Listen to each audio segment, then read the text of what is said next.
જીવિત કઈ રીતે કરી શકાય? બહુ બધા લોકોને આ વિચાર આવે કે માટી જીવિત કઈ રીતે? નહીં, માટી જીવંત છે જ, પણ માટી મરી રહી છે. એક કાર્બન કેટલો છે, કાર્બન કન્ટેન્ટ કેટલો છે તેના આધાર ઉપર પણ નક્કી કરી શકાય કે એની જીવંતતા કેટલી છે. માઇક્રોન કેટલા છે તેના આધાર પર નક્કી કરી શકાય. લેબની અંદર જ્યારે ચકાસણી કરી તો તેના ઉપરથી ખબર પડી કે એ કેટલા પ્રમાણમાં મૃત્યુ પામી છે. છેલ્લે તો માટીને નુકસાન થઈ રહ્યું છે. માટી મરી કઈ રીતે રહી છે? માણસે સુખની વ્યાખ્યા બદલી નાખી છે. સુખ એટલે પૈસાને સુખ માને છે. એ ઓર્ગેનિક ખાવા પણ માટી જીવિત ના રહે, અને તમે કીધું કે લગભગ મૃતપાય કરી દીધી છે માટી, તો એને પુનઃજીવિત કઈ રીતે કરવી? મારા પોતાના ખેતરની અંદર મેં છેલ્લા 7 વર્ષથી પ્રયોગ કર્યા છે અને એની અંદર માટીની જીવંતતા હું લેબમાં ચેક કરી રહ્યો છું. રોજે રોજ દર વર્ષે સુધરતી જાય છે અને તેની અંદર અત્યારે કોઈ પણ પ્રકારના જંતુનાશક દવા સિવાય, રાસાયણિક ખાતર સિવાય ઉત્પાદન પહેલાં જે મળતું હતું એનાથી લગભગ ડબલ જેટલું થઈ ગયું છે. ઉત્પાદન પણ વધે છે. તમારો એક વિડીયો પણ હમણાં સોશિયલ મીડિયામાં ખૂબ વાયરલ થયો હતો. તમે કંઈક આમ ટેકરી ઉપર ઝાડ, બધા બહુ જ બધા લોકો હતા અને કંઈક વરસાદમાં, ચાલુ વરસાદે લગભગ શાયદ ઝાડ વાવી રહ્યા હતા. અમે દર વર્ષે એક નવું કામ છેલ્લા 8-10 વર્ષથી બનાસકાંઠામાં કરી રહ્યા છીએ. બનાસના બહેનો સહિત બધા સાથે મળીને, પશુપાલક બહેનો સહિત એના લોકો બધા જોડાઈ રહ્યા છે. બનાસ ડેરીના માધ્યમથી અમે એક નવો પ્રયોગ ચાલુ કર્યો છે, સીડબોલનો. એ 7-8 વર્ષથી અમે કામ કરીએ છીએ. બધાને લાગે છે કે પ્રકૃતિ માતાની સેવા કરવી આપણા બધાનું કર્તવ્ય છે. વૃક્ષ વાવવા પ્રકૃતિની સેવા છે. જલ સંચયનું કામ કરવું પ્રકૃતિની સેવા છે. ગૌ માતાની સેવા કરવી એ પ્રકૃતિની સેવા છે. અને વેદની એક ઋચા છે ને, સંગસ્વધમ સંવદધ્વમ સંભો વનાશ જાનત દેવા ભાગમ યથા પૂર્વે સંજાનાના ઉપાસતે. તો પ્રકૃતિનો જે નિયમ છે, સૂર્ય, ચંદ્ર, દેવતાઓ બધા પરસ્પર એકબીજાનું કામ કર્યા કરે. નમસ્કાર મિત્રો, હું છું ગોપી ઘાંગર અને આપ જોઈ રહ્યા છો નિર્ભય ન્યૂઝ. આજે વાત કરવાની છે શહેરોની અંદર જે રીતે કોન્ક્રીટના જંગલ થઈ ગયા છે અને માટી ક્યાંક ને ક્યાંક ઓછી થઈ રહી છે. નાના બાળકોને પણ પૂછવા જશો તો તેને રમવા માટે ગેમ ઝોન છે, પરંતુ માટી નથી. પણ શું આ માટી જે છે તેને જીવિત કરી શકાય છે? આ માટી એક જીવિત વિષય છે. એ મને પણ ત્યારે ખબર પડી જ્યારે હું એક રાજનેતા સાથે વાત કરતી હતી. રાજનેતા એટલે કહી રહી છું કારણ કે એક રાજનેતાએ અને આપણા વિધાનસભાના અધ્યક્ષ શંકર ચૌધરીએ એક બીડું ઉપાડ્યું છે અને માટીને પુનઃજીવિત કરવાનું આ બીડું છે. આપણી સાથે અત્યારે આ જ વિષય ઉપર કે માટીને જીવિત કઈ રીતે કરી શકાય, આ વિષય પર વાતચીત કરવા માટે અત્યારે શંકર ચૌધરી જોડાયા છે. સર, આપનું સ્વાગત છે નિર્ભય ન્યૂઝમાં. જી ગોપીબહેન, આપનો પણ ખૂબ ખૂબ આભાર. સર, માટીને જીવિત કઈ રીતે કરી શકાય? બહુ બધા લોકોને આ વિચાર આવે કે માટી જીવિત કઈ રીતે? નહીં, માટી જીવંત છે જ, પણ માટી મરી રહી છે અને લગભગ મૃત્યુપ્રાય સ્થિતિ સુધી પહોંચી ગઈ છે. આપણે પહેલાં ઘણા લોકો આવું બોલતા તો મનમાં એમ થાય કે આ ખાલી શબ્દ હશે, પરંતુ આધુનિક વિજ્ઞાને લેબની અંદર જ્યારે ચકાસણી કરી તો તેના ઉપરથી ખબર પડી કે એ કેટલા પ્રમાણમાં મૃત્યુ પામી છે. તો માટી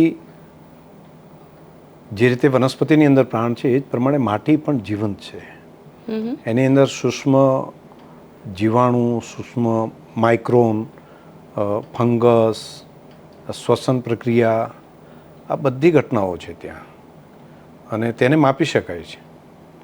અને માપવા માટેના લેબ એ આપણા ભારતમાં, આપણે ત્યાં ગુજરાતની અંદર જ બનાસકાંઠામાં તૈયાર થઈ છે. અને લેબ દ્વારા આપણે ચકાસણી કરી શકીએ કે એની જીવંતતા કેટલી છે માટીની. માટી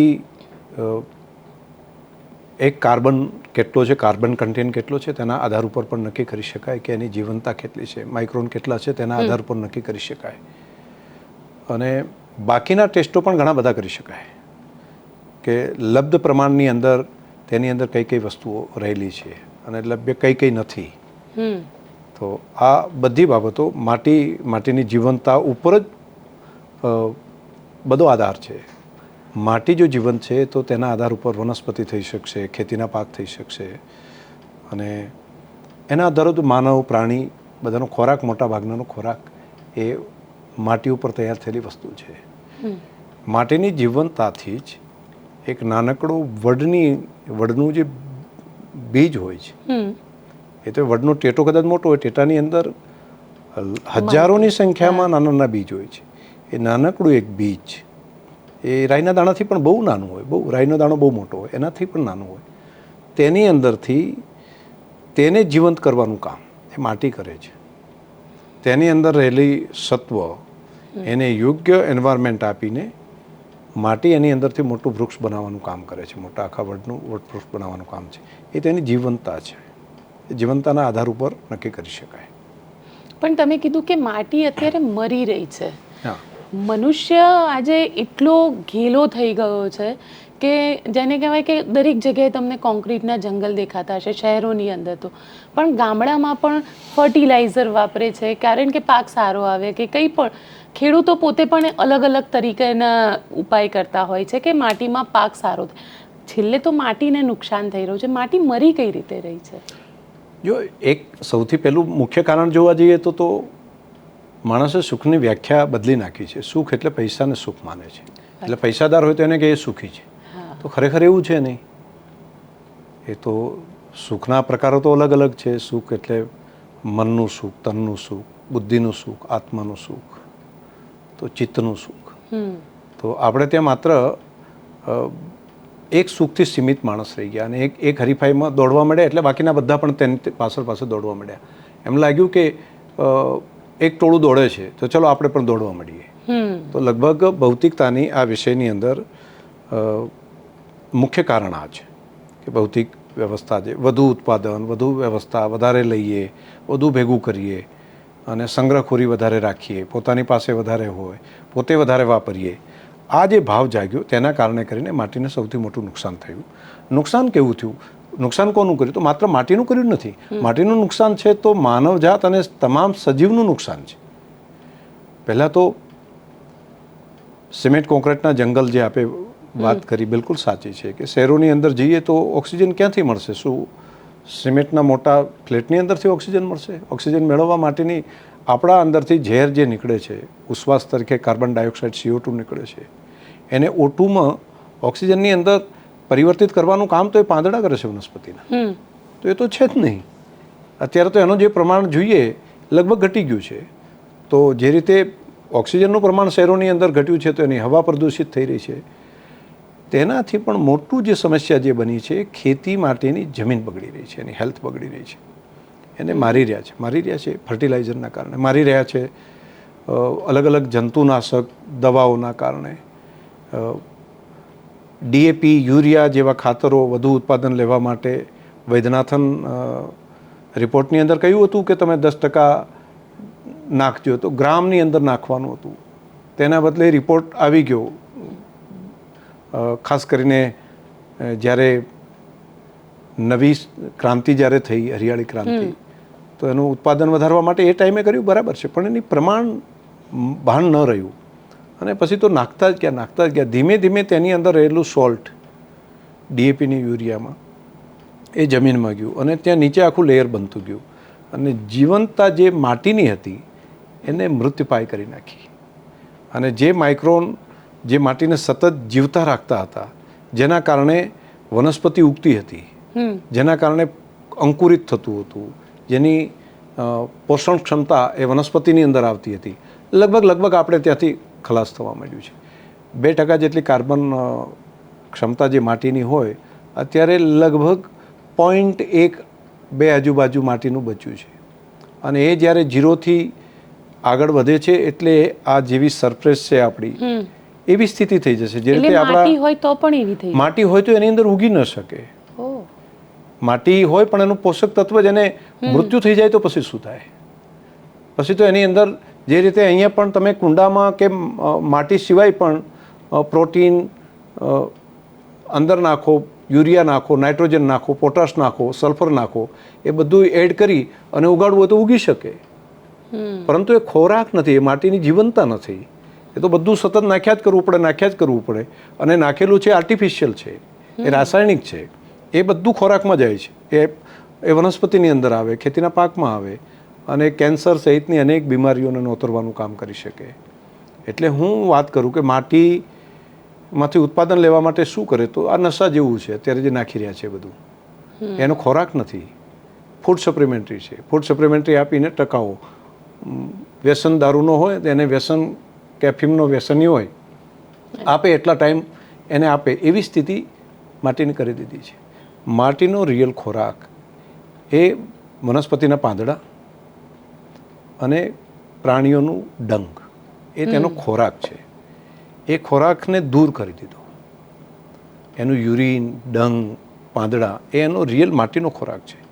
એ ખોરાકથી દૂર જઈને આર્ટિફિશિયલ ખોરાક આપવાનું ચાલુ કરી દીધું, જેના કારણે માટીની હેલ્થ જે હતી એ બિલકુલ અત્યારે ખતમ થવા માંડી. હવે તો દર વખતે તમે ખેડૂતોને જઈને પૂછો તો વાત કરશે કે આજથી 25 વર્ષ પહેલાં એક યુરિયાની થેલી નાખતા અને 10 એકર જમીનની અંદર અનેક ગણું ઉત્પાદન મળતું. અત્યારે એની અંદર 10 થેલી નાખે તો પણ એટલું ઉત્પાદન નથી મળતું. હવે ક્યાં સુધી તમે યુરિયા, ડીએપી નાખ કરશો? અને જેટલું નાખશો, 10 નાખ્યું હોય, 20 નાખો, 30 નાખો, માટી તો ખતમ થઈ રહી છે. અને હવે જે બાકીના તત્વો અંદર નાખી અને એનું ઉત્પાદન લેવા માટેનો પ્રયત્ન થઈ રહ્યો છે. તો માટીને સજીવન જો ન થાય તો માનવ જાત, અત્યારે ફ્રૂટની અવેલેબિલિટી પૂરા વિશ્વની અંદર સૌથી વધારે છે, પરંતુ ગુણવત્તા એની ઘટી રહી છે. દાખલા તરીકે હમણાં અમેરિકાની અંદર સંશોધન થયું કે આજથી 40 વર્ષ પહેલાં એક મોસંબીની અંદરથી જેટલું વિટામિન સી મળતું હતું એટલું વિટામિન સી મેળવવા માટે 8 જેટલા સંતરા લેવા, મોસંબી લેવા પડે છે. તો થયું શું? મોસંબી એની એ છે, જ્યુસ પણ એટલો એ છે, પણ પોષક તત્વો એના નીકળી ગયા. પહેલાં એક રોટલીની અંદરથી કે એક રોટલાની અંદરથી જેટલા પોષક તત્વો મળતા હતા, અત્યારે 2 રોટલા ખાય તો પણ એ પોષક તત્વો એની અંદરથી ઘટી ગયા છે, નથી મળતા. જે મગની એક વાટકી ભરીને તમે મગ ખાઓ તેની અંદરથી જે પોષક તત્વો મળતા હતા, એ પ્રોટીન મળતું હતું, બાકીના મિનરલ્સ, વિટામિન્સ જે પણ મળતા હતા એ આજે નથી રહ્યા. એની અંદર તમે અડધો કિલો લો તો પણ પેલું થાય, એ સ્થિતિ અત્યારે થઈ ગઈ છે. તો સત્વ જે કહેવાય ખોરાકનું એ માટીના કારણે, માટીમાંથી જ આવતું હતું. માટીની અંદર કેટલાક જૈવિક તત્વો છે, દાખલા તરીકે નાના નાના જીવ જે કહેવાય અળસિયા ટાઈપના, એવા હજારોની સંખ્યામાં છે. એ એક શું ખાતા હતો? એ માઇક્રોનને ખાતા. નાના નાના માઇક્રોન એનો ખોરાક હતો. માઇક્રોન એની અંદરથી ગંધક, માઇક્રોન પણ પ્રજનન અને બાકીનું ઉશ્વાસ, આ બધી પ્રક્રિયા જે કરે એના કારણે કરીને ગંધક, પોટાશ, નાઇટ્રોજન આ બધું જમીનની અંદર નાખતા હતા. એનો ખોરાક આમાં થતો. અળસિયામાં આવતો. અળસિયા અને બાકીના જે નાના નાના જંતુ હતા એનો જે અગાર તરીકે નીકળતા હતા, કેટલાક પસીના તરીકે કાઢતા, કેટલાક યુરિન તરીકે બહાર નીકળતા, એ બધાની અંદર જમીનને જે જોઈએ, વનસ્પતિને જે જોઈએ તે બધા પોષક તત્વો તેની અંદર રહેલા હતા. લગભગ એ આપણે જીવ મિત્રો હતા માટીના. પરંતુ જંતુનાશક દવાઓને કારણે, રાસાયણિક ખાતરોને કારણે આ જે મિત્ર જીવો હતા એનો લગભગ નાશ કરી નાખ્યો છે. અને આ માત્ર આપણે ત્યાં છે એવું નથી કહેતો, પૂરા વિશ્વની અંદર આ સ્થિતિ થઈ રહી છે. અને તેના કારણે માટીની જે તંદુરસ્તી છે એ લગભગ ખતમ થવા આવી છે. એટલે હું તો ત્યાં સુધી કહું કે માટીને લગભગ મૃત્યુપાય સ્થિતિની અંદર માનવતાએ મૂકી દીધી છે. અને આનું કારણ કે જનરલી શહેરની અંદર, જેમ કે હું મારી જ વાત કરું તો હું ક્યાંય જતી હોઉં તો હું ઓર્ગેનિક વસ્તુ શોધતી હોઉં. આ કારણ કે આપણે દરેકને એવું છે કે ઓર્ગેનિક ખાવું. હવે એ ઓર્ગેનિક ખાવા પણ માટી જીવિત ના રહે, અને તમે કીધું કે લગભગ મૃતપાય કરી દીધી છે માટી, તો એને પુનઃજીવિત કઈ રીતે કરવી? પુનઃજીવિત કરી શકાય. પુનઃજીવિત કરવા માટેનું સાયન્સ છે. માટીની હેલ્થને ફરી પાછી પુનઃ હતી તેવી પણ કરી શકાય. અને એવા ઘણા બધા પ્રયોગો કર્યા છે અને તેના પરિણામ પણ મળ્યા છે. મેં મારું ખેતર કર્યું છે. મારા પોતાના ખેતરની અંદર મેં છેલ્લા 7 વર્ષથી પ્રયોગ કર્યા છે અને એની અંદર માટીની જીવંતતા હું લેબમાં ચેક કરી રહ્યો છું. રોજે રોજ દર વર્ષે સુધરતી જાય છે. દર 6 મહિને ટેસ્ટ કરાવું છું અને દર વખતે ઇમ્પ્રૂવ આવવા માંડ્યું છે. અને તેની અંદર અત્યારે કોઈ પણ પ્રકારના જંતુનાશક દવા સિવાય, રાસાયણિક ખાતર સિવાય ઉત્પાદન પહેલાં જે મળતું હતું એનાથી લગભગ ડબલ જેટલું થઈ ગયું છે. ઉત્પાદન પણ વધે છે. એક ખેડૂતોની અંદર એવી ભ્રામકતા છે કે જંતુનાશક દવાઓને રાસાયણિક ખાતર નહીં નાખીએ તો ઉત્પાદન ઘટી જશે. તો તેવું નથી. માટીની હેલ્થ જો સારી છે તો ઉત્પાદન વધુ મળી શકે છે, પરંતુ તેના માટે યોગ્ય પદ્ધતિથી કામ કરવું પડે. માત્ર 3 વર્ષની અંદર માટીની જીવંતતાને પુનઃસ્થાપિત કરવાનું કામ કરી શકાય. જેને લોકો ઓર્ગેનિક બોલતા હોય, જૈવિક પદ્ધતિ કહેવાતી હોય, પ્રાકૃતિક પદ્ધતિ કહેવાતી હોય તેવું અલગ અલગ આયામો છે, આયામોના માધ્યમથી આપણે કરી શકીએ. અને તેમાં સૌથી મોટું કામ જે છે એ આપણી ગાયનું યુરિન છે. દેશી ગાયનું યુરિન, ગાયનું છાણ, અને જે જગ્યા ઉપર માઇક્રોન હજુ બચ્યા છે તેવા જૂના વનસ્પતિના નીચેની માટી, જૂનું ઝાડ જે હોય તેની નીચે એ બેક્ટેરિયા અને માઇક્રોન બધા બચેલા હશે. તો તેમાંથી થોડી માટી લઈને તેની અંદર કેટલાક પ્રોટીનવાળા દાળ, ચણાની દાળ, મગની દાળ, એનું પ્રોટીન જે એની અંદરથી મળતું હોય, ગોળ, આ બધાને યુરિન, તેની એક વીકની પ્રોસેસ છે આખી. એ પ્રોસેસ કરી અને એ જો માટીની અંદર મૂકીએ તો બદલાવ શરૂઆત થઈ જાય છે. અને માત્ર એકાદ વર્ષમાં જ પરિણામ દેખાય છે. એકાદ 2 વર્ષમાં તો ઢગલા બંધ અળસિયા જમીનની અંદરથી ફરી પાછા આવી શકે છે. આ બધા નાશ પામ્યા છે ક્યાં? તો અળસિયા જે હતા, માની લો કે, તો એને ઉપરથી જે પ્રમાણે જંતુનાશક દવા આવતી ગઈ એ રીતે નીચે નીચે જતા રહ્યા. ઉપરના હતા એ મૃત્યુ પામ્યા, પરંતુ હજુ નીચે કેટલા બચી ગયા છે કે જે નીચે પહોંચી ગયા છે 10 ફૂટ, 15 ફૂટ, 20 ફૂટ, અને નીચે ભાગતા જ જાય છે એનાથી ડરીને. જેવું યુરિન સાથેનું જીવામૃત જો તૈયાર કરી અને માટીને ઉપર આપીએ તો એકદમ ધીમે ધીમે ધીમે કરતાં ફરી પાછા આવે છે અને પ્રજનનની પ્રક્રિયા ફરી ચાલુ કરી દે છે. તો આ પ્રાકૃતિક પ્રક્રિયા છે, આપણે બધા કરી શકાય. અને ઘણા બધા ખેડૂતોએ એની શરૂઆત પણ કરી છે. અને આ એનો રસ્તો છે માટીને બચાવવા માટેનો. અને માટી બચાવવા માટે મેં પહેલાં કહ્યું એમ ગાયનું યુરિન, દરેક પ્રાણીનું ડંગ અને વનસ્પતિના પાંદડા. વનસ્પતિ જો નહીં હોય તો માટી નહીં જીવતી રહે. આ હજારો વર્ષથી માટીનું જે ઉપરનું લેયર બન્યું છે, જે 1 ફૂટ 2 ફૂટનું લેયર, તેની અંદર જ કોઈ વસ્તુ નાખીએ તો ઉગી શકે. તમે 10 ફૂટ નીચે જઈને વાવો તો કશું નહીં થઈ શકે. તો એ બન્યું શેના આધારે? તો માટીની સાથે સાથે ગાયના આ ડંગ જે એની અંદર આવ્યા, યુરિન પણ ત્યાં પહોંચ્યું, અને હજારો વર્ષની પ્રક્રિયા પછી તૈયાર થયું છે. વનસ્પતિના પાંદડા આવ્યા, જેના કારણે એક આખી પ્રોસેસ થઈ, અને તેના કારણે એનો કાર્બન વધવા માંડ્યો, અને લેયર બન્યું કે એ લેયરની અંદર કોઈ પણ ફળ, ત્યાં કોઈ સીડ પડે તો એની અંદરથી ઉગી શકે છે. એ સીડને તમે 20 ફૂટ નીચેની જમીન ઉપર જઈ કે 10 ફૂટ નીચેની જમીનની અંદર જઈને વાવશો તો નહીં ઉગી શકે. એની અંદર આ બધું જૈવિકતા નથી.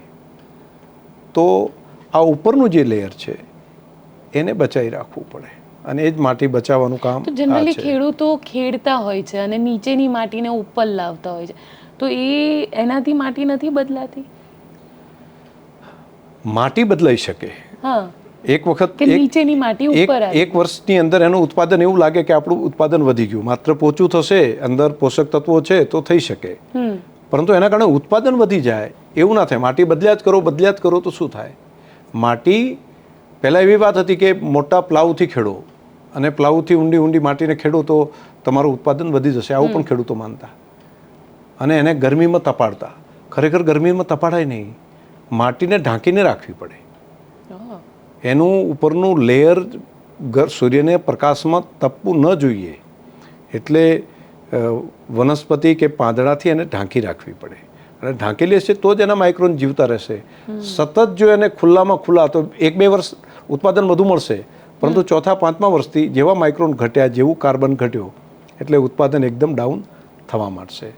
માટીને તપાડી ના રખાય, એને સાચવીને રાખવી પડે. હા, તમે કહી રહ્યા છો કે માટીને સાચવીને રાખવી પડે, અને એના જ માટે તમે જે જિલ્લામાંથી આવો છો, બનાસકાંઠા એક તો આપણા દર્શકોને જણાવી દે, બનાસકાંઠા એટલે બિલકુલ સૂકો જિલ્લો હતો, અને બનાસકાંઠા ગ્રીન રિવોલ્યુશન તરફ પણ આગળ વધી રહ્યો છે. એ કઈ રીતે પોસિબલ બન્યું કે તમે આટલા બધા વૃક્ષો વાવી રહ્યા છો? ગોપીબેન, આપની વાત સાચી છે. બનાસવાસીઓ છેલ્લા 10 વર્ષથી એક અભિયાન લીધું છે. જે રીતે માટી બચાવવાનું કામ અમે હાથ ઉપર લીધું છે, અને સેવ સોઇલ સદગુરુની એક ટીમ ત્યાંથી, ઈસા ફાઉન્ડેશન, અને સદગુરુ ત્યાં આવ્યા અને એમણે એક રેલી લઈને માટી બચાવવાના કામમાં આવ્યા હતા, અને એક દિશા આપી. તો એક લેબ પણ કરી. અમે લગભગ 50થી વધારે ગામોની અંદર એક ભૂમિ મિત્ર બનાવ્યા છે, અને ભૂમિ મિત્ર એને માર્ગદર્શન આપે છે માટીને કઈ રીતે તૈયાર કરવી. અને ઘણા બધા ખેડૂતો એની અંદર જોડાઈ ગયા છે. અત્યારે 5000થી વધારે ખેડૂતો પ્રત્યક્ષ રીતે આ કામની અંદર લાગી ગયા છે. એમાં પરિણામ પણ એમને મળવા મળ્યા છે. એવી જ એક પૂરા ભારતની, દુનિયાની અંદર 5 જેટલી લેબ છે, એવી એક લેબ થરાદની અંદર બનાવી છે, જે એની જીવંતતા પણ તપાસ કરે છે માટીની. એની અંદર ફંગસની માત્રા કેટલી છે આપણે એ જાણકારી કદાચ હશે જ કે એક વનસ્પતિથી બીજા વનસ્પતિ સુધી, એક છોડથી બીજા છોડ સુધી મેસેજ પહોંચાડવાનું કામ ફંગસ કરે છે અને એની ચેન હોય છે. મને નથી ખબર, એટલે કઈ રીતે મને એ સમજવું છે? એટલે વૃક્ષ એકબીજાને મેસેજ પાસ હા હા, કરે? એ આપણે જે રીતે કાનથી કે આંખથી કે વાત કરી છે એ પ્રમાણે ફંગસથી એકબીજાને મેસેજ પહોંચાડે છે. એટલે એકબીજાને કંઈ ઘટતું હોય તો એકબીજાને પૂરક કરવાની વ્યવસ્થા કરે છે. માની લો કે એ પણ સંશોધન થયું છે કે કોઈ એક જંગલ છે, જંગલની અંદર વાંદરાનું ટોળું આવ્યું અને વનસ્પતિને તોડવા માંડ્યા, ફળ તોડીને નુકસાન કરે છે. તો એ ત્યાં સુધી મેસેજ પહોંચાડી શકે છે કે તમે એનો સ્વાદ બદલી નાખો. એકબીજા વનસ્પતિ ત્યાં સુધી, અને એ પ્રાયોગિક રીતે થયેલું છે. એટલે વનસ્પતિ જે આંબલીનું ઝાડ છે, માનો કે ખાટું એનો સ્વભાવ છે, તો એના પાંદડા જ્યારે જો એને તોડવા માટેનું આપો છો, તોડવા માટે કે એને નુકસાન કરવા જાઓ છો, તો સંવેદના અનુભવી શકે છે. અને એ પોતે એક અનુભવી શકે છે એવું નહીં. કુવાડાથી કોઈ એક વનસ્પતિને કાપો છો તો બીજાની અંદર પણ માપન કર્યું તો બીજા વનસ્પતિની અંદર પણ દ્રવ્યતા, એને પણ ભય લાગે છે. અને એ ભય એટલે એને સમાચાર પહોંચાડવાનું કામ ઉપરથી નથી થતું, નીચેથી થાય છે. નીચેમાં એની ફંગસની આખી ચેન બનેલી હોય છે અને ચેન દ્વારા માપન કર્યું કે કોઈ વૃક્ષને જ્યારે કોઈ કાપતા હોય છે તો એનો ભાવ બદલાય છે અને એકદમ રુદન કરતું હોય ને એને દુઃખ થતું હોય. તો એ માત્ર એ વૃક્ષને થાય છે તેવું નહીં, એની આજુબાજુના વૃક્ષોને પણ એની અસર થાય છે. એટલે આ લેબ જે અમે બનાસની અંદર કરી છે, ભારતની પહેલી એવી લેબ છે. દુનિયાની અંદર 5 જેટલી લેબ છે અલગ અલગ, ડેવલપ કન્ટ્રીની અંદર છે. તો એનું જીવંતતા તપાસવાનું કામ કરે છે, ડિટેલિંગ છે એનું. માઇક્રોસ્કોપ પણ બહુ મોંઘું અમે ત્યાં આગળ છે અને સહજતાથી ખેડૂતો એને લાવી શકે.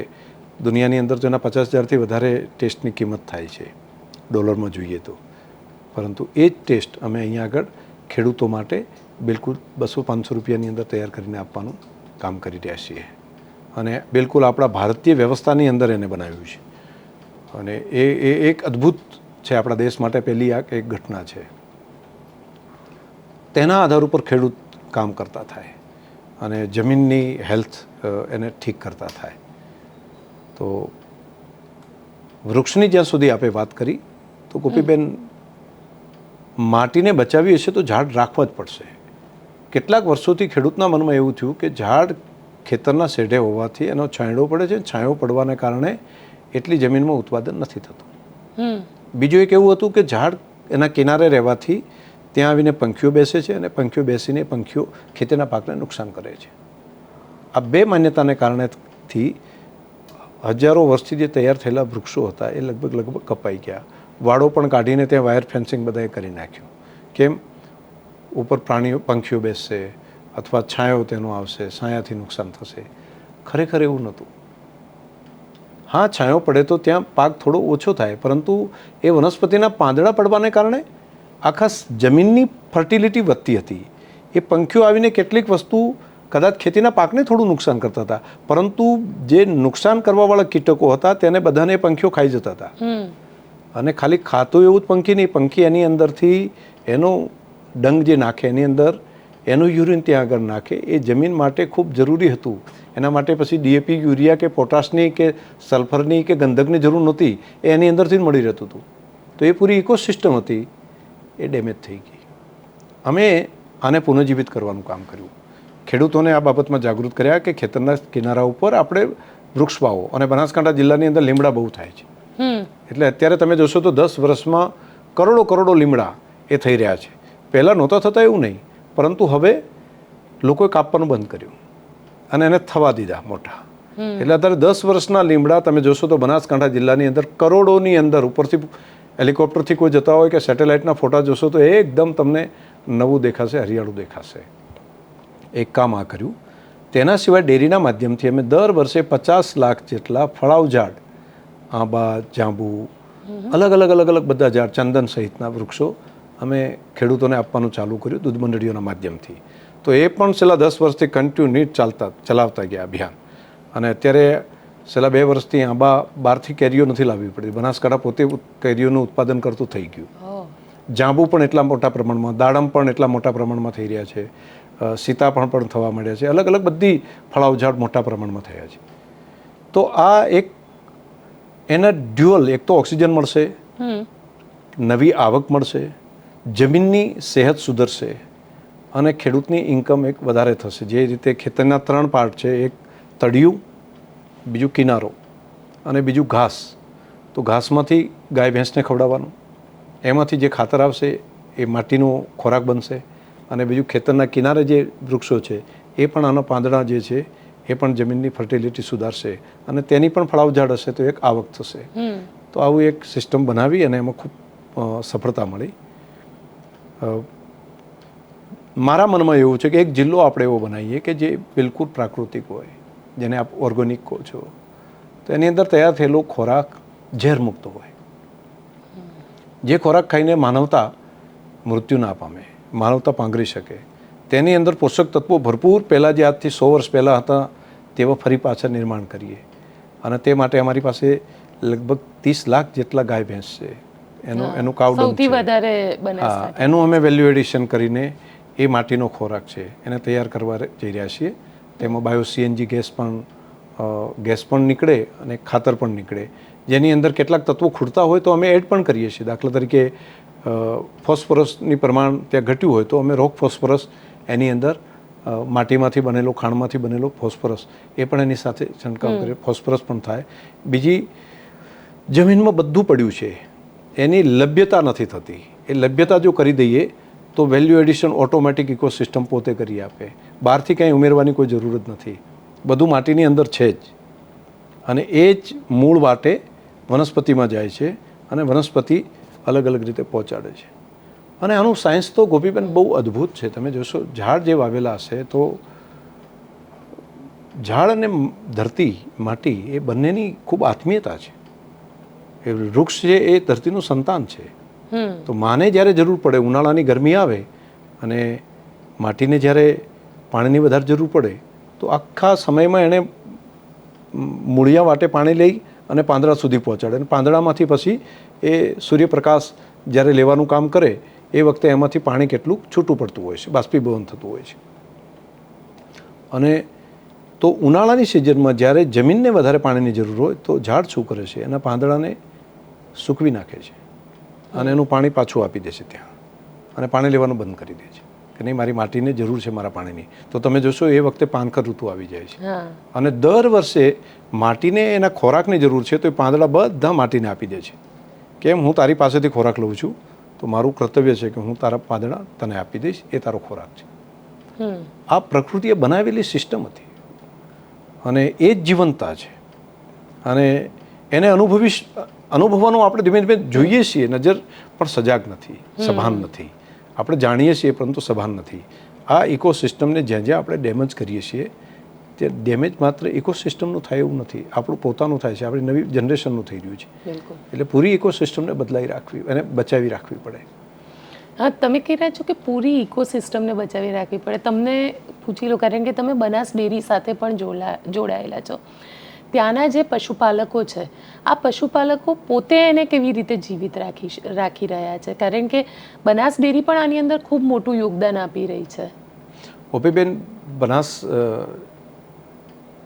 કાંઠા જિલ્લો એ સસ્ટેનેબિલિટી માટે પૂરા વિશ્વમાં અત્યારે એક સંશોધનનું સેન્ટર બની ગયું છે, પૂરી દુનિયા માટે.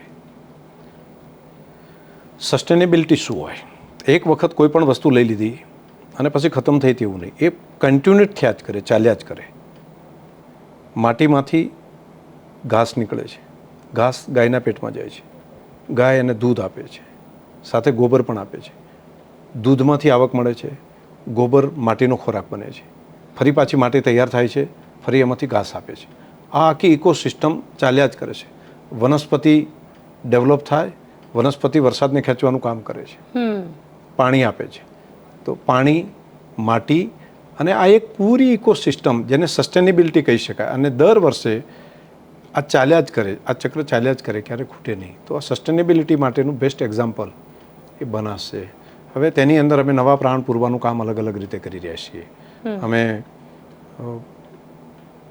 દાખલા તરીકે એન્વાયરમેન્ટના પ્રોટેક્શન માટે પેટ્રોલ ડીઝલ ઉપર આધાર શું કામ રાખીએ? અમારી પાસે 30 લાખ ગાય ભેંસ છે, તો એના પેટમાં ગેસ પણ છે, તો એ છાણમાં નીકળે છે. તો છાણની અંદરથી અમે બાયો સીએનજી કરીને કાર ચલાવવાનું કામ. હા, છાણમાંથી કાર ચાલી રહી છે ને છેલ્લા 6 વર્ષથી ચાલી રહી છે. અને એક નાનું મોટું કામ નથી ચાલી રહ્યું, પૂરા દુનિયામાં સૌથી વધારે બાયો સીએનજી બનાવવાનું કામ બનાસકાંઠા જિલ્લો કરી રહ્યો છે. અને આ વર્ષે અમે 250 કરોડથી વધારાનું રોકાણ કરીને ₹1 કિલો અમે ગોબર ખરીદી લઈએ છીએ ખેડૂતો પાસેથી. એટલે છાણના પણ પૈસા મળે ને. હા, કે ખેડૂતોને. હા, છાણ કિંમતી છે, તો દૂધના પૈસા મળે, સાથે સાથે છાણના પણ પૈસા મળે. અને તેની અંદરથી અમે 3-4 વસ્તુ બનાવીએ છીએ. એક સીએનજી બનાવીએ છીએ, એમાંથી પ્યુરિફિકેશન કરીને બાયો સીએનજી કરીએ છીએ. એનો પંપ લગાડી દીધો છે રોડ ઉપર, તો ત્યાંથી જ કાર ભરાવે છે. અને હું કહું છું કે ઇમ્પોર્ટ કરેલા બહારના ગેસ તેના કરતાં આનું એવરેજ વધારે સારું છે. એના કરતાં ₹1 સસ્તું આપીએ છીએ. અને છતાં લોકો ત્યાં લાઈન લગાડે છે. અમારી પાસે ક્રાઇસિસ છે. અમે નવા 4 બીજા મોટા પંપ અત્યારે બનાવી રહ્યા છીએ. આ 2 મહિનાની અંદર અમે એનું લોકાર્પણ કરવા જઈ રહ્યા છીએ, જે ભારતની અંદર. અને એટલે આ માત્ર ગુજરાતમાં છે કે બીજે પણ? એટલે મને તો પહેલી વાર ખબર પડી કે છાણમાંથી સીએનજી પણ બને. બીજા લોકોએ પણ પ્રયત્ન કર્યો હશે, પરંતુ આ મોટા પ્રમાણમાં આ પ્રમાણનો પ્રોજેક્ટ, જેને ભારત સરકારે પણ, નીતિ આયોગે પણ બનાસ મોડલ એ શબ્દ એમણે વાપર્યો છે. અને એના ઉપરથી માસ સ્કેલ ઉપર આ કામ થઈ રહ્યું છે. કોઈ બાયો સીએનજી પંપ હોય એવું પહેલી ઘટના છે. અને એની માન્યતા પણ મળી છે અને એનું કામ પણ ચાલુ છે. બીજું સૌથી આશ્ચર્યજનક વાત એ છે કે પહેલાં માનતા કે આ ખર્ચાળ છે, નહીં વાયબલ નહીં થાય, ઇકોનોમિકલ વાયબલ નહીં થાય. અમે 4 વર્ષની અંદર એમાંથી ₹1 ખેડૂતને 1 કિલો આપ્યા પછી પણ, દાખલા તરીકે 12 થી 14 કિલો જેટલું ગોબર એક ગાય રોજ આપે, એ દોવા ન દે તો પણ આપે, એટલે એની ઇન્કમ તો કાયમી એ આવે એક્સ્ટ્રા, તો એના ખોરાકમાં એટલું કામ આવે. તો એ પૈસા આપ્યા પછી પણ અમારી વાયબિલિટી આવી ગઈ છે.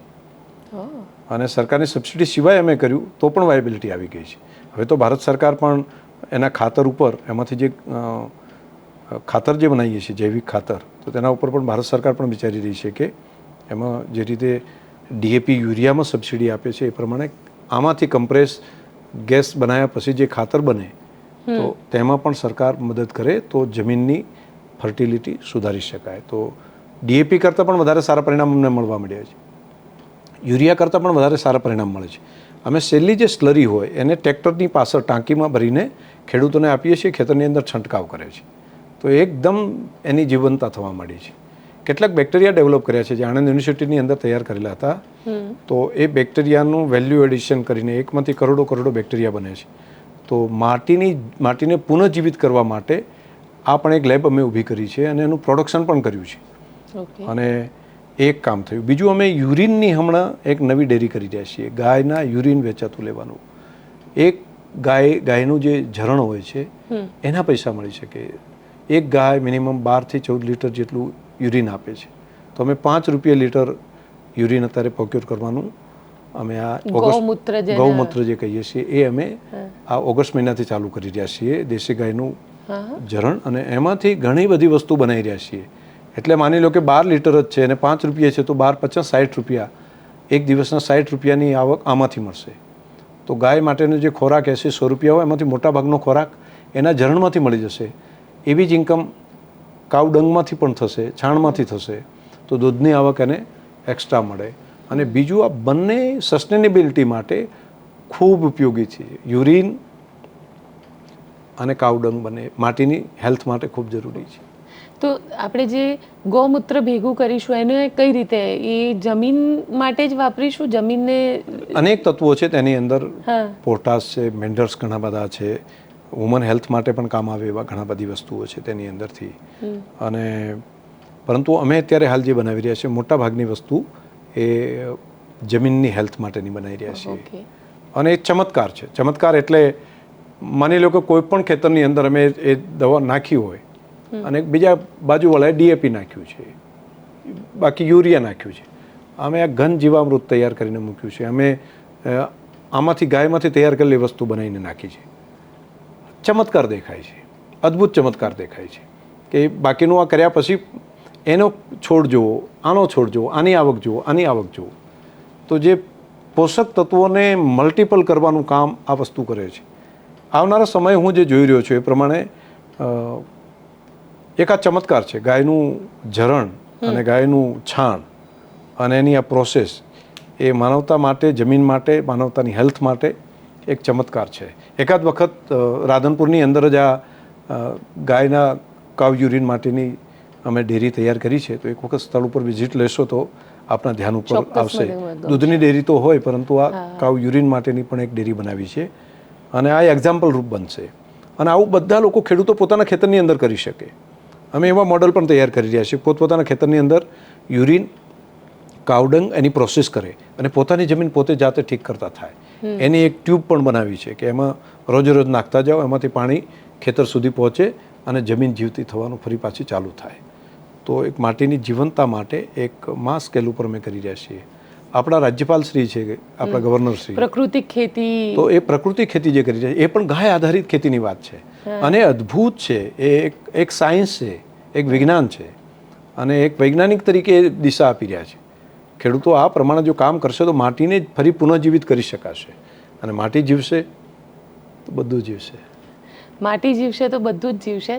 તમે પોતે ખેતરમાં કેટલો સમય આપો છો? હું ગોપીબેન દર મહિનાની અંદર લગભગ 5 થી 7 દિવસ ત્યાં રહું છું. મારી ગાયોની અંદર, મારા ખેતરમાં, એ બધાની વચ્ચે અને રોકાવું છું પણ ત્યાં ખેતરમાં જ. મેં ભૂંગા બનાવ્યો છે ને સરસ, અને ત્યાં આગળ ગાયો અને વનસ્પતિની વચ્ચે રહું છું. ઘણા બધા ઝાડ છે, હજારોની સંખ્યામાં વૃક્ષો છે, એની વચ્ચે પંખીઓની વચ્ચે, એના કલરવની વચ્ચે રહું છું. એટલે આ બિઝી લાઈફમાંથી એક અલગ જિંદગી, મને ત્યાં ઉર્જા મળે છે. હું વનસ્પતિને સંગીત સંભળાવું છું. મારે ત્યાં શ્લોકો અને કેટલુંક સંગીત ડેવલપ કર્યું. જે રીતે ગાયને સંગીત ગમે છે અને એ પણ સંગીત અમે ડેવલપ કર્યું છે અમારા રેડિયોના માધ્યમથી. તો ગાયને સંગીત ગમે છે, એને વાંસળી ગમે છે, અને બાકીના પોઝિટિવ સંગીત ગમે છે. તો એમાં દૂધમાં પણ અને એની હેલ્થમાં બંનેમાં બહુ મોટો ફાયદો થયો છે. વનસ્પતિને પણ સંગીત ગમે છે. મારા ખેતરમાં હું જ્યાં રહું છું ત્યાં સતત કેટલાક ઉપનિષદોના શ્લોકો, કેટલાક સંગીત સતત એ વાગ્યા કરે છે. તેની અસર વનસ્પતિમાં થઈ હું ફીલ કરી શકું છું. બધા ઝાડ આમ નીચે નમીને, આના પાંદડા છે ને વેલાની જેમ આમ નીચે આવી ગયા છે બધા. ચારે બાજુ જઈએ તો એ જોઈને ખૂબ, ત્યાં લીમડા હશે તો પણ એવા થયા છે, તે બીલીપત્ર છે તો પણ આખું વેલાવાળો બીલીપત્ર થયો ને એના ઉપર આવી ગયા એવું થયું છે. અંજીર છે તો તેની અંદર પણ આવું છે. ખજૂરનું આખું ફાર્મ છે, તેની પણ સાઈઝ આપણે જોઈએ તો અદ્ભુત થઈ ગઈ છે. અને ફૂલોમાં પણ આમ દેખાય છે કે આટલા બધા ફૂલ એકદમ ખિલખિલાટ દેખાય છે. તો પ્રકૃતિને આ બધું ગમે છે એને અનુકૂળ પહેલાં થઈને. તમારો એક વિડીયો પણ હમણાં સોશિયલ મીડિયામાં ખૂબ વાયરલ થયો હતો. તમે કંઈક આમ ટેકરી ઉપર ઝાડ, બધા બહુ જ બધા લોકો હતા અને કંઈક વરસાદમાં, ચાલુ વરસાદે લગભગ શાયદ ઝાડ વાવી રહ્યા હતા.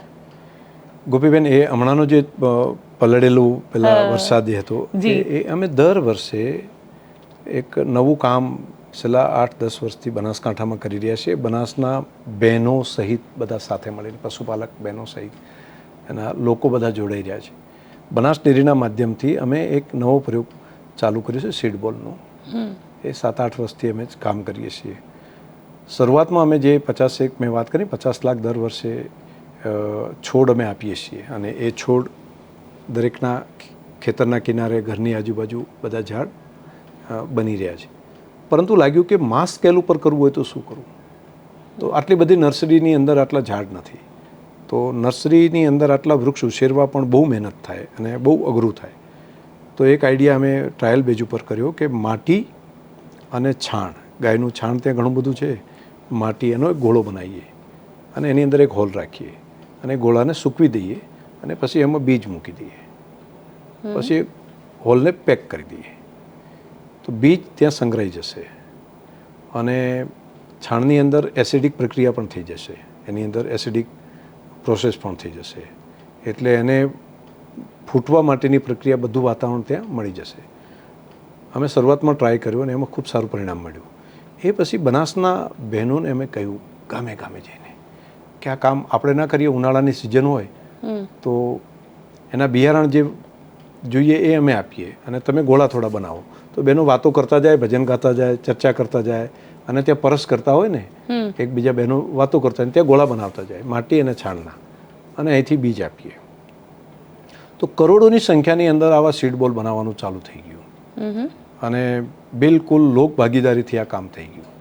દર વર્ષે 1 કરોડથી વધારે સીડ બોલ તૈયાર કરીને એ સીડ બોલને હવે અમે છેલ્લા 5-6 વર્ષથી પર્વતો ઉપર લઈ જઈએ છીએ અને પર્વત ઉપર જઈને એને ખોદીએ છીએ. ખોદીને થોડે માટીની અંદર નાખીને રાખી દઈએ છીએ. પહેલાં અમે જેસુરની અંદર, અંબાજીના ગબ્બરની અંદર શરૂઆતના વર્ષોમાં જે કર્યું હતું એ આખા હરિયાળા થવા માંડ્યા છે અને બધા ઉગી જાય છે. એ સીડબોલ ત્યાં દાટ્યા છે, નેચરલી ઉગે છે અને વરસાદ ચાલુ થઈ જાય અને પછી એમાંથી વનસ્પતિ આખા ઝાડના ઝાડ થાય છે. અને હવે અમે એમાં થોડું સંશોધન પણ નાખ્યું. ફોરેસ્ટ ડિપાર્ટમેન્ટનો સહયોગ લીધો, કેટલાક બાકીના નિષ્ણાતોનો સહયોગ લઈને જે વનસ્પતિ પર્વતોની અંદર થાય છે એવી જ વનસ્પતિ ત્યાં આગળ અમે વાવવાનું ચાલુ કર્યું. બહુ હાઇટ ઉપર જ્યાં પહોંચી નથી શકાતું ત્યાં અમે ડ્રોનનો ઉપયોગ કરીએ છીએ અને ડ્રોનથી ત્યાં છંટકાવ કરીએ છીએ.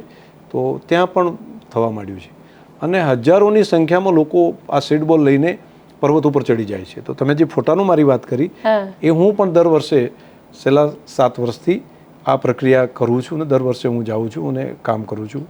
આ વખતે 50થી વધારે સંસ્થાઓ, એજ્યુકેશનની સંસ્થાઓ, બાકી સામાજિક સંસ્થાઓ, એ બધા લોકો પર્વતો ઉપર પહોંચ્યા અને 4000 5000 લોકો એક સાથે પર્વત ઉપર ચડે, અલગ અલગ ટેકરીઓ આપી છે અને ત્યાં જઈને સીડબોલ વાવીને આવે છે અને પછી પ્રકૃતિ એને ઉગાડીને હરિયાળું કરે છે. મને પાકો ભરોસો છે કે ગણતરીના જ વર્ષમાં જે સૂકા ડુંગરાઓ પથ્થર દેખાય છે ને એ બનાસની અંદર તમે જોશો તો હરિયાળા થઈ જશે અને આખા હર્યા ભર્યા પર્વતો. અને એનું પરિણામ દેખાવા મળ્યું છે ગોપીબેન. બનાસકાંઠાની અંદર સૌથી ઓછો વરસાદ થતો. હા, જળ સંચય સૌથી મોટો વિષય હતો. અને અમે અત્યારે ત્યાં પહેલા જ વરસાદની અંદર દાંતાની અંદર 10-12 ઇંચ વરસાદ થઈ ગયો. જે વડગામની અંદર જ્યાં વરસાદ નહોતો તો ત્યાં પણ વરસાદ. જે વિસ્તારની અંદર દાંતીવાડા, અમીરગઢની અંદર તો પાણીના લેવલ એ પણ હવે ઉપર આવવા માંડ્યા છે.